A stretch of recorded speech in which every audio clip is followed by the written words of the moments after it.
नवनिर्वाचित राष्ट्रपति पौडेलले सम्हाले जिम्मेवारी। प्रधानमन्त्री पुष्पकमल दाहाल प्रचण्डले भने संवैधानिक पदमा राजनीतिक दलहरूको सन्तुलन मिल्यो, चेक एन्ड ब्यालेन्स हुन्छ। राष्ट्रपति पौडेललाई भारत, चीन र अमेरिकाले दियो बधाई। के भन्यो त कसले यसबारे सम्पूर्ण जानकारी। विद्यादेवी भण्डारी नेकपा एमालेमा फर्किने सङ्केत के? पूर्व राष्ट्रपति विद्यादेवी भण्डारी नेकपा एमालेमा फर्किलिन् त यसबारे पनि सम्पूर्ण जानकारी। सङ्घीय निजामती ऐन, शिक्षा ऐन तथा प्रहरी समायोजन ऐन छिट्टै लगाइने प्रधानमन्त्री पुष्पकमल दाहाल प्रचण्डको घोषणा। नेकपा एमाले सम्हालेका 8वटा मन्त्रालय नेपाली काङ्ग्रेसलाई परराष्ट्र मन्त्रालय भने। पूर्व प्रधानमन्त्री शेरबहादुर देउबाकी पत्नी आरजु राणाको चर्चा। प्रधानमन्त्री पुष्पकमल दाहाल प्रचण्डले आफ्नै छोरी रेणु दाहाललाई गरे पुरस्कृत। आखिर के गरिन् त सम्पूर्ण जानकारी। राष्ट्रपतिको पहिलो निर्णय। इजिप्ट र मोरक्कोको राजदूतमा सुनिल कुमार रम्साल नियुक्त। पर्मिला यादवले उपराष्ट्रपतिको उम्मेदवारी निष्क्रिय बनाउने गरिन् सो घोषणा। चितवन क्षेत्र नम्बर 2 मा जनमोर्चाको तर्फबाट जनकराज शर्मा उम्मेदवार। नेपालले सबै मित्र राष्ट्रहरूको साथ र सहयोगबाट अगाडि बढ्ने अपेक्षा राखेको सभामुख घिमिरेको दाबी। दैलेखको रानीबान केन्द्रबिन्दु भएर बिहानै गयो भूकम्प। कति ठुलो क्षति भयो त यसबारे पनि सम्पूर्ण जानकारी। सङ्क्रमणकालीन न्यायको विषयमा नेकपा एमाले र माओवादी बीच आरोप र प्रत्यारोप। कार्यकारीको स्वार्थले विवादमा पूर्व राष्ट्रपतिहरू के छन् त यसबारे समेत सम्पूर्ण जानकारी। विश्वासको मत लिने प्रधानमन्त्री पुष्पकमल दाहाल प्रचण्डको तयारी। नयाँ प्रशिक्षक आएपछि नेपाली टोलीले गति लियो। यही टोलीले जिम्बाब्वे यात्रा तय गर्ने सन्दीप लामिछानेको भनाई। पिएनजी विरुद्ध कीर्तिमानी जितसँगै नेपाल विश्वकप ग्लोबल छनौटबाट एक कदम मात्रै टाढा। केपी शर्मा ओलीप्रति पदाधिकारी नै असन्तुष्टि। राष्ट्रपति चुनावमा अन्तर्घात गरेको आशंका। राष्ट्रपतिमा हारेका सुभाष चन्द्र नेमाङलाई केपी शर्मा ओलीले बनाए उपनेता। प्रधानमन्त्री प्रचण्डले राष्ट्रपति विद्यादेवी भण्डारीलाई दिए आँखीझ्याल उपहार। गोरखामा दुध बोकेको गाडी पल्टिँदा 8 जना घाइते। विद्युतीय सवारी साधन प्रयोग गर्न सबैमा कुलमान घिसिङको अपिल। र राष्ट्रपति र उपराष्ट्रपतिमा यसरी सहमति भएको माधव कुमार नेपालको खुलासा। के छ त यसबारे सम्पूर्ण जानकारी। संसदीय भूमिकामा महिलाहरूको मूल्याङ्कन भएन भन्दै मन्त्री रेखा शर्माको चिन्ता व्यक्त। मेयर बालेन्द्र शाह 4 जना टोलीसहित भोलि लन्डन उड्दै। 10 मन्त्रालय लिएर एक साताभित्र नेपाली काङ्ग्रेस सरकारमा सहभागी हुने अमेरिकाले दियो राष्ट्रपति पौडेललाई शुभकामना।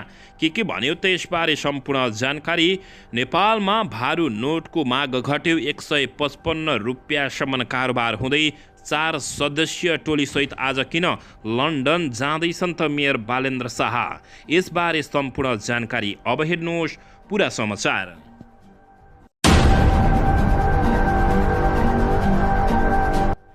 दर्शक महानुभावहरू नमस्कार। नेपाली न्युज टिभीको न्युज बुलेटिन खबरमा यहाँहरूलाई हार्दिक स्वागत छ। सदाझै आज पनि तपाईँहरूमाझ देश तथा विदेशका महत्त्वपूर्ण समाचार अपडेटका साथ उपस्थित भइसकेका छौँ। दर्शक महानुभावहरू हामीलाई तपाईँहरूले कहाँदेखि हेर्दै हुनुहुन्छ नेपाल भए जिल्ला र ठाउँको नाम लेख्नुहोला। यदि विदेशमा हुनुहुन्छ भने आफू रहेको देशको नाम पनि लेख्न नभुल्नुहोला। र हाम्रो च्यानल नेपाली न्युज टिभीलाई अहिलेसम्म पनि सब्सक्राइब गर्नुभएको छैन भने सब्सक्राइब गर्नुहोला। साथै सँगै रहेको बेल आइकनलाई दबाउन पनि नभुल्नुहोला। आउनुहोस् दर्शक महानुभावहरू आजको पहिलो तथा विशेष खबरतर्फ लागौँ।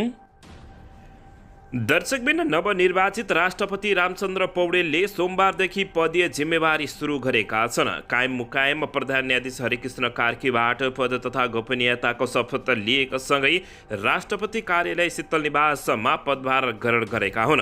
राष्ट्रपतिले आफ्नो कार्यभार सम्हाल्नु अघि प्रधान न्यायाधीश समक्ष पद तथा गोपनीयताको शपथ लिनुपर्ने संवैधानिक व्यवस्था रहेको छ।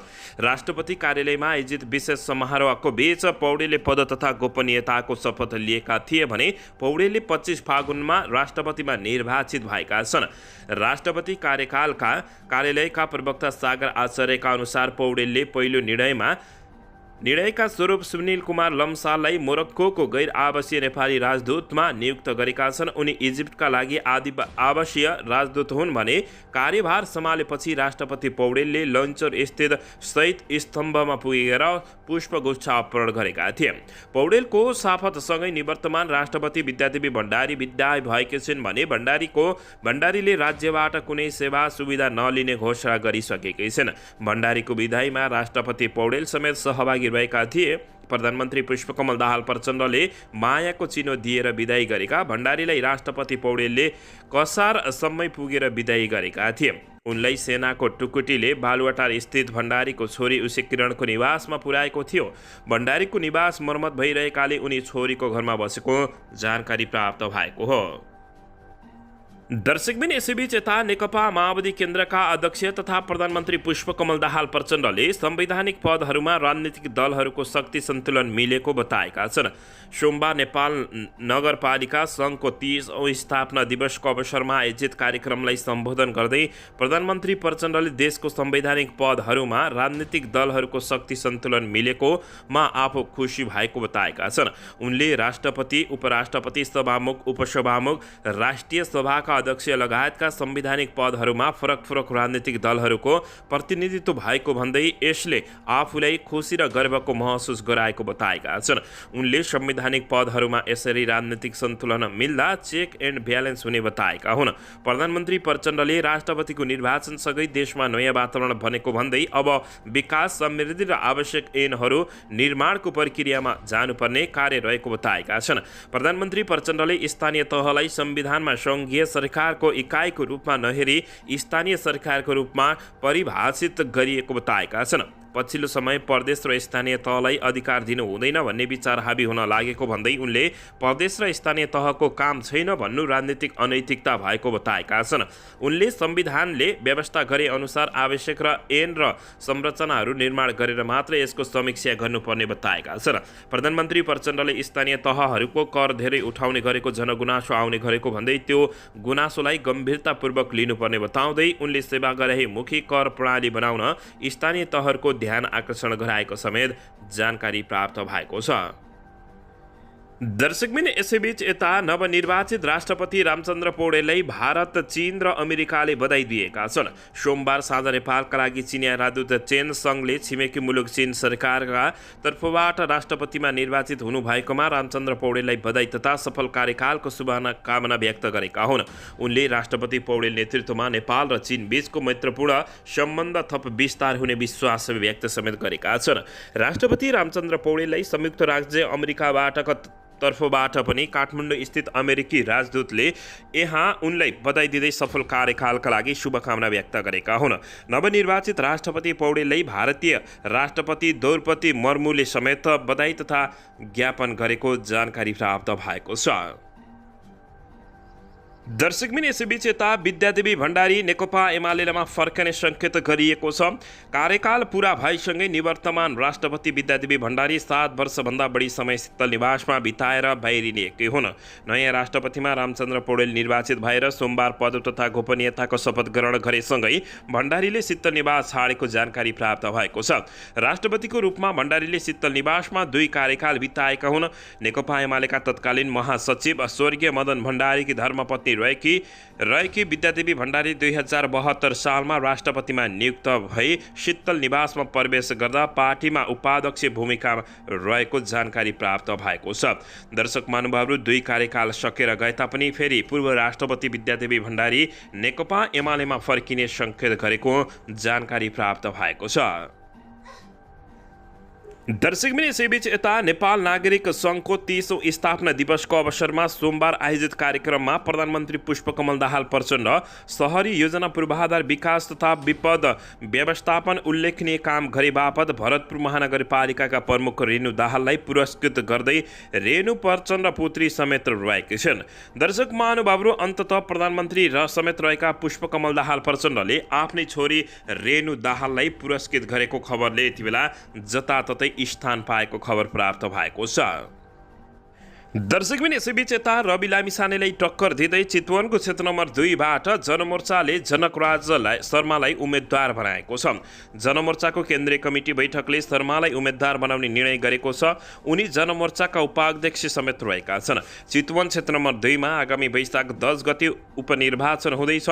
गत मङ्सिर 4 गते भएको निर्वाचनमा यस क्षेत्रबाट निर्वाचित रवि लामिछानेको सांसद पद खारेज भएपछि उपनिर्वाचित हुन लागेको। यससँगै जनमोर्चाले महासचिव मनोज भट्टको नेतृत्वमा निर्वाचन परिचालन समिति पनि गठन गरेको छ। 25 सदस्यीय निर्वाचन परिचालन समितिले उपनिर्वाचनमा व्यवस्थित रूपमा प्रचार प्रसार गर्ने जनाइएको छ। उपनिर्वाचनलाई भण्डाफोर अभियानका रूपमा सञ्चालन गर्ने जनमोर्चाले निर्णय गरेको छ। अमेरिकी प्रभाव र इसाईकरण बढ्दै गएको भन्दै जनमोर्चाले यसका विरुद्ध भण्डाफोर अभियानका रूपमा चुनाव प्रचार प्रसारलाई तीव्रता तथा अगाडि बढाउने जानकारी दिएको हो। दर्शकबिन यसैबीच यता सङ्क्रमणकालीन न्यायको विषयमा नेकपा एमाले र माओवादी बीच आरोप र प्रत्यारोप चलेको छ। सर्वोच्च अदालतको संयुक्त इजलासले सशस्त्र द्वन्द्वकालमा भएका गम्भीर मानव अधिकार उल्लङ्घनका घटनाहरूलाई विभिन्न कारण देखाई अन्तकालसम्म अल्झाइराख्न नमिल्ने व्याख्या गरेपछि राजनीतिक विरुद्ध यति बेला तरङ्गिएको छ। द्वन्द्व पीडितका तर्फबाट अधिवक्ता द्वय ज्ञानेन्द्रराज अनड र कल्याण सुब्बुरा ढोफी सहित 18 जनाले प्रधानमन्त्री एवं माओवादी केन्द्रका अध्यक्ष पुष्पकमल दाहाल प्रचण्डलाई पक्राउ गरी मुद्दा चलाउन आदेश माग गर्दै छुट्टा छुट्टै रिट दर्ता गरेका हुन्। उक्त रिटमा सर्वोच्च अदालतका न्यायाधीश ईश्वरप्रसाद खतिवड़ाको इजलासले अग्राधिकार प्रदान गर्दै 15 दिनभित्र लिखित जवाब पेश गर्न प्रचण्डका नाममा कारण देखाउ आदेश जारी गरिसकेका छन्। दर्शक महानुभावहरू, तर यता सङ्क्रमणकालीन न्यायको विषयमा नेकपा एमाले र नेकपा माओवादी केन्द्र भने आरोप र प्रत्यारोपमा उत्रिएका छन्। पीडित भने सधैँ पीडित हुने गरिरहेका छन्। दर्शक महानुभावहरू, यसैबीच यता दैलेख जिल्लाको रानीवन केन्द्रबिन्दु भएर भूकम्प गएको छ। राष्ट्रिय भूकम्प मापन तथा अनुसन्धान केन्द्र लैनचौरका अनुसार हिजो साँझ 6:56 जाँदा दैलेख जिल्लाको रानीवन केन्द्रबिन्दु भएर 4.1 रेक्टर स्केलको भूकम्प गएको छ। यसअघि यही फागुन 21 गते आसाम र काभ्रे प्लान्चोक केन्द्रबिन्दु भएर 2वटा भूकम्प गएको जानकारी प्राप्त भएको छ। दर्शकबिन यसैबीच यता सङ्घीय निजामती ऐन, शिक्षा ऐन तथा प्रहरी समायोजन ऐन छिट्टै लगाइने प्रधानमन्त्री पुष्पकमल दाहाल प्रचण्डले घोषणा गरेका हुन्। प्रधानमन्त्री पुष्पकमल दाहाल प्रचण्डले सङ्घीय निजामती ऐन र शिक्षा ऐन तथा प्रहरी समायोजन ऐन निर्माण प्रक्रिया तीव्र गतिमा बढाइएको बताएका छन्। नेपाल नगरपालिका सङ्घको 30औं वार्षिकोत्सवका अवसरमा सोमबार यहाँ आयोजित कार्यक्रममा स्थानीय निकाय सम्बन्ध सङ्घ तथा महासङ्घका प्रतिनिधिबाट व्यक्त गुनासोलाई सम्बोधन गर्दै प्रधानमन्त्री पुष्पकमल दाहाल प्रचण्डले सो कुरा बताएका छन्। केही राजनीतिक नेतृत्वसहित कर्मचारी तन्त्रबाट समेत सङ्घीयता कार्यान्वयनमा बाधा अवरोध सिर्जना हुने गरेको प्रसङ्ग उल्लेख गर्दै उनले सङ्घीय लोकतान्त्रिक गणतन्त्रात्मक मुलुक निर्माणमा नेतृत्वदायी भूमिका निर्वाह गर्ने नेताका हैसियतले संविधानको मर्मरम भावना बमोजिम स्थानीय निकाय नै अधिकार सम्पन्न गर्ने पक्षमा आफू रहेको प्रधानमन्त्री पुष्पकमल दाहाल प्रचण्डले घोषणा गरेको जानकारी प्राप्त भएको छ। दर्शकबिन यसैबीच यता जनता समाजवादी पार्टीको तर्फबाट उपराष्ट्रपतिको उम्मेद्वार बनेकी प्रमिला कुमारी यादवले आफ्नो उम्मेदवारी फिर्ता लिएको घोषणा गरेकी छिन्। यादवले सोमबार अर्का उम्मेद्वार रामसाय प्रसाद यादवलाई समर्थन गर्दै उम्मेदवारी फिर्ता लिएको उनले घोषणा गरेकी हुन्। उनले एक विज्ञप्ति जारी गरी उम्मेदवारी फिर्ताको घोषणा गरेकी छिन्। अब सँगै उपराष्ट्रपति पदमा अष्टलक्ष्मी साक्य बोहरा, ममता झा र रामसाय प्रसाद यादव भिड्ने भएका छन्। दर्शक महानुभावहरू, अन्ततः उपराष्ट्रपति निर्वाचनमा प्रमिला यादवले उम्मेदवारी फिर्ताको घोषणा गरेको जानकारी प्राप्त भएको छ। दर्शकबिन यसैबीच यता भने उपराष्ट्रपति उम्मेद्वार रामसाय प्रसाद यादवले शीर्ष नेताहरूसँग मत मागेको खबर प्राप्त भएको छ। सत्तारूढ दल गठबन्धनका तर्फबाट उपराष्ट्रपतिको उम्मेद्वार बनेका रामसाय प्रसाद यादवले राजनीतिक दलका नेताहरूसँग मत मागेका छन्। जनता समाजवादी पार्टीका यादवले आज प्रधानमन्त्री एवं नेकपा माओवादी केन्द्रका अध्यक्ष पुष्पकमल दाहाल प्रचण्ड र नेकपा यसका अध्यक्ष माधव कुमार नेपाललाई भेटवार्ता गरेका छन्। प्रचण्ड र नेपाल दुवैसँग सहयोगका लागि यादवले आग्रह गरेका हुन्। भेटमा भेटमा प्रधानमन्त्री प्रचण्डले यादवलाई आफूहरूको साथ र सहयोग रहेको बताएको जसपाका नेता एवं सांसद प्रदीप यादवले बताएका छन्। प्रधानमन्त्रीले तपाईलाई हाम्रो उम्मेद्वार हो, गठबन्धनको तर्फबाट पूर्ण सहयोग रहन्छ, हाम्रो सहमति समेत भइसकेको छ भनेर भन्नुभएको छ जसपाका नेता प्रदीप यादवले बताएका छन्। म भोलि गठबन्धनको बैठकमा तपाईलाई हाम्रो साझा उम्मेद्वार भनेर प्रस्ताव समेत राख्ने भन्नुभएको बताइएको छ। भेटमा नेकपा एसका अध्यक्ष माधव कुमार नेपालले पनि गठबन्धनको साथ र सहयोग रहने बताएका थिए। उनले आफ्ना पार्टीका साथै सिङ्गो गठबन्धनको मत आउने गरी पहल गर्ने आश्वासन समेत नेपालले दिएको बताइएको छ। उपराष्ट्रपतिका उम्मेद्वार यादवले आज 3 बजे राप्रपा अध्यक्ष राजेन्द्र लिङदेल र 4 बजे काङ्ग्रेसका सभापति शेरबहादुर देउवालाई भेट्ने कार्यक्रम तय रहेको जानकारी प्राप्त भएको छ। दर्शकबिन यसैबीच यता मागेको मन्त्रालय मिले सरकारमा जान राष्ट्रिय स्वतन्त्र पार्टी तयार रहेको जानकारी प्राप्त भएको छ। प्रधानमन्त्री प्रचण्डसँग पनि राष्ट्रिय स्वतन्त्र पार्टीका नेताहरू र सांसदहरूले लगातार भेट गरिरहेका छन्। त्यो भेटमा सरकारमै सहभागिताको विषयमा केन्द्रित भइरहेको राष्ट्रिय स्वतन्त्र पार्टीका एक पदाधिकारीले जानकारी दिएका छन्। हाम्रा पार्टीका नेताहरूले प्रधानमन्त्रीसँग सिंहदरबार र भालुवाटारमा भेट गर्नुभएको छ। ती पदाधिकारीले भने नेगोसिएसन सूत्र मार्फत विभिन्न एजेन्डामा छलफल भइरहेको छ। प्रधानमन्त्रीले सरकारमा आउनु पर्यो, सरकारलाई साथ दिनु पर्यो भन्नुभएको छ। उनले भने हामीले ठ्याक्कै निर्णय गरिसकेका छैनौँ, हामी उहाँसँग सकारात्मक छौँ, त्यही भएर सरकारलाई दिएको समर्थन कायमै छ। बालुवाटार स्थित निकट स्रोतका अनुसार राष्ट्रिय स्वतन्त्र पार्टीका नेताहरू यो सरकारमा सहभागी हुन तयार छन्, तर माहौल प्रधानमन्त्रीले बनाइदिनु पर्ने भन्ने रहेको छन् उनले बताएका छन्। राष्ट्रिय स्वतन्त्र पार्टीका उपसभापति दोलप्रसाद अर्यालले सरकारमा सहभागिताबारे अहिलेसम्म छलफल नचलेको दावी गरे तापनि भित्रभित्र रूपमा छलफल चलाएको बुझिएको छ। राजनीतिको हो, डेलिभरी दिन सकियो भने कुनै पनि बेला निर्णय गर्न सकिन्छ अर्यालले भनेका छन्। जनताको सेवा गर्न सक्ने मन्त्रालय पाई सरकारमा जान जहिले पनि खुल्ला भएको उनले बताउँदै मन्त्री बन्न मात्रै सरकारमा जाने कुरा हुँदैन भनेर यस्तो बताएका छन्। 10 पुसमा नेकपा एमाले सहित 7 दलीय गठबन्धनमा मिसिएर प्रधानमन्त्री प्रचण्ड नेतृत्वको सरकारमा सहभागी राष्ट्रिय स्वतन्त्र पार्टीले उपप्रधान एवं गृह, श्रम, रोजगार तथा सामाजिक सुरक्षा र शिक्षा मन्त्रालय लिएको थियो। 22 माघमा सरकार छोडेको राष्ट्रिय स्वतन्त्र पार्टीले राष्ट्रपतिमा गठबन्धनको उम्मेद्वारलाई मत दिए पनि उपराष्ट्रपति चुनावबारे निर्णय नगरिसकेको जानकारी प्राप्त भएको छ। दर्शकबिन यसैबीच यता प्रधानमन्त्री पुष्पकमल दाहाल प्रचण्डले परिवर्तनलाई उल्ट्याउने कसरत भइरहेकोले सबै सचेत हुन आवश्यक रहेको बताएका छन्। एकीकृत अखिल नेपाल शिक्षक सङ्गठन केन्द्रीय समितिको 6औं राष्ट्रिय महाधिवेशन उद्घाटन गर्दै उनले एक थरी मानिसहरू गणतन्त्र, समावेशी, समानुपातिक मान्यता तथा देशको सबै उत्पीडित वर्ग र समुदायले पाएको अधिकारलाई खोज्न उद्धृत रहेको दावी गरेका छन्। उनले राष्ट्र र जनताप्रति इमान्दार भइरहेसम्म दुनियाँका कुनै शक्तिले पनि आफूहरूलाई पराजित गर्न नसक्ने बताएका छन्। प्रधानमन्त्री प्रचण्डले विस्तृत शान्ति सम्झौता र त्यसका हस्ताक्षरकर्ता वा नेतृत्वकर्तामाथि कसैले नकारात्मक सोच राखेर नकारात्मक क्रियाकलाप गरे त्यो सफल हुन नदिने दावी गरेका छन्। आफू विरुद्ध मुद्दा दर्ता हुँदा तरङ्ग पैदा भए पनि त्यो माओवादी शक्तिहरूलाई एकजुट हुन मद्दत पुगेको बताएका छन्।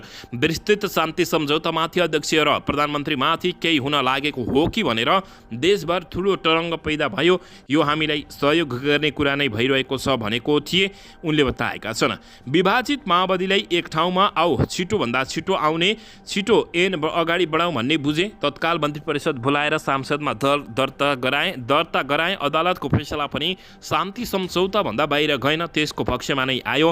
हामी चिन्तित हुनु पर्दैन तर सतर्क रहनुपर्ने प्रधानमन्त्री प्रचण्डले बताएका छन्। प्रधानमन्त्री प्रचण्डले सङ्घीय शिक्षा ऐन पनि यही सदनमा प्रस्तुत गरी चाँडै पारित गर्ने प्रक्रियामा रहेको बताएका छन्। उनले मन्त्री परिषद बैठकबाट जनयुद्ध, जनआन्दोलन, मधेस आन्दोलन लगायत सबै आन्दोलनका शहीदहरूलाई राष्ट्रिय शहीद घोषणा गरेको र उनीहरूको माग राजपत्रमा प्रकाशित गर्ने निर्णय समेत गरिएको उनले उल्लेख गरेका छन्। दर्शकबिन यसैबीच यता रामचन्द्र पौडेलले राष्ट्रपति पदमा निर्वाचित भएपछि प्रतिनिधि सभा सदस्यबाट राजीनामा दिएका छन्। उनी यही फागुन 25 गते राष्ट्रपति पदमा निर्वाचित भएका थिए। राष्ट्रपति पौडेलले सभामुखलाई पत्रोच्चार गर्दै नेपालको संविधानको धारा 62(6) बमोजिम प्रतिनिधि सभा सदस्यको राजनीतिक पद स्वतः रिक्त हुने बेहोरा जानकारी गराएका छन्। साथै उनले सभामुख, सङ्घीय सांसद, सचिवालय, तनहुँ निर्वाचन क्षेत्र नम्बर 1 का मतदाता, जिल्लावासी तथा शुभेच्छकहरू आजसम्म प्राप्त र साथ सहयोगप्रति आभार प्रकट गरेको समेत जानकारी प्राप्त भएको छ। दर्शक महानुभावहरू, यसैबीच यता प्रधानमन्त्री पुष्पकमल दाहाल प्रचण्डले विश्वासको मतको लिने तयारी गरेका छन्। प्रधानमन्त्री पुष्पकमल दाहाल प्रचण्डले प्रतिनिधि सभाबाट विश्वासको मत नलिएसम्म सङ्घीय सांसदको बैठक नबस्ने देखिएको छ। यसैबीच गत फागुन 17 गते प्रतिनिधि सभाको बैठक चैत 5 गतेसम्मका लागि स्थगित गरिएको छ। त्यसभित्र नेपाली काङ्ग्रेस सहितका दलहरूलाई सरकारमा सहभागी गराएर दाहालले विश्वासको मत लिने तयारीमा जुटेको जानकारी प्राप्त भएको छ। चैत 3 गते उपराष्ट्रपति निर्वाचनपछि गठबन्धनका दलहरू सरकारमा विस्तार सहितको क्रममा काममा लाग्ने र चैत 8 गते प्रतिनिधि सभाबाट दाहालले विश्वासको मत लिने तयारीमा जुटेको स्रोतले दाबी गरेको छ। दर्शकबिन, सोही अनुसार नै सोमबार बोलाइएको राष्ट्रिय सभाको बैठक पनि चैत 8 गतेसम्मका लागि सूचना जारी गरी स्थगित गरिएको छ। सत्तामा रहेका प्रमुख दुई दल एमाले र राष्ट्रिय प्रजातन्त्र पार्टीले समर्थन फिर्ता लिएपछि दुवै दल प्रतिपक्षमा बस्ने, तर प्रतिपक्षमा बसेको काङ्ग्रेस प्रधानमन्त्री दाहालले विश्वासको मत नलिएसम्म प्रतिपक्षमा बस्ने भएपछि सांसदका बैठक प्रभावित हुँदै आएको छ। दर्शक महानुभावहरू, प्रधानमन्त्री पुष्पकमल दाहाल प्रचण्डले अन्तत विश्वासको मत लिएर जाने बताइएको छ। दर्शकबिन, यसैबीच यता आइसिसी विश्वकप क्रिकेट लिग 2 को अन्तिम श्रृङ्खला अन्तर्गत पपुवा न्युगिनी पिएनजी विरुद्ध नेपालले कीर्तिमानी 9 विकेटको फराकिलो जित निकालेको छ। सन्दीप लामिछानेको 5 विकेट प्रेरित नेपालले त्रिवी क्रिकेट मैदानमा पिएनजीलाई 95 रनमा अल आउट गरेको थियो। जवाफी ब्याटिङमा उत्रिएको नेपालले 7.4 ओभरमा 1 विकेट गुमाएर लक्ष्य पुरा गरेको हो। नेपालका लागि ओपनर आसिफ शेखले 21 बलमा 8 चौका र 3 छक्का सहित आक्रामक अर्धशतक बनाएका हुन्। पहिलो विकेटका लागि कुशल भुर्तेल 51 रनको साझेदारी गरेर आउट भए पनि आसिफ 53 रन जोडेर अभिजित रहेका हुन्। यस्तै 1 डाउनमा क्रिजमा उत्रिएका कुशल मल्ल 13 बलमा 12 रन जोडेर अभिजित रहेका थिए। पिएनजीका लागि चाड सोमपालले 1 विकेट लिनु बाहेक अन्य बलर निरीह रहेका हुन्।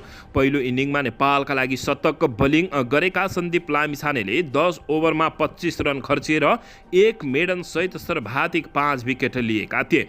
टस जितेर फिल्डिङ थालेको नेपालले 32औं ओभरमा पिएनजीको पुरै टिमलाई ध्वस्त दिएर पवेलियन फर्काएपछि 96 रनको झिनो लक्ष्य पाएको थियो। नेपालका लागि ललित राजवंशीले 7 ओभरमा 13 रन खर्चेर 1 मेडन सहित 2वटा विकेट चर्काएका छन्। यस्तै कुशल भुर्तेलले 3 ओभरमा 6 रन खर्चेर 1 मेडन सहित 2 विकेट लिएका छन्। 5 ओभरमा 22 रन खर्चिएका सोमपाल कामीले 2 मेडन सहित 1 विकेट लिएका छन्। पिएनजीका ओपनर किपलिनर डेगिरा 2, हिरी 14 र शेषे बाउ 18 रन जोडेर पवेलियन फर्किएका हुन्। दर्शक महानुभावहरू, अन्ततः नेपाल एक खेल मात्रै विश्वकप खेल्नको लागि पछाडि रहेको छ। दर्शकबिन, यसैबीच स्पिनर सन्दीप लामिछानेले मन्टी दोसाईले नेपाली टोली सम्हालेपछि टोली सकारात्मक तरिकाले अगाडि बढिरहेको र यही टोलीले जिम्बाब्वे यात्रा तय गर्ने विश्वास व्यक्त गरेका छन्। कीर्तिपुर स्थित त्रिभुवन विश्वविद्यालयको मैदानमा सोमबार सम्पन्न खेलपछिको पत्रकार सम्मेलनमा बोल्दै सन्दीप लामिछानेले अहिलेको टोली सकारात्मक तरिकाले अगाडि बढिरहेको जानकारी प्राप्त भएको छ।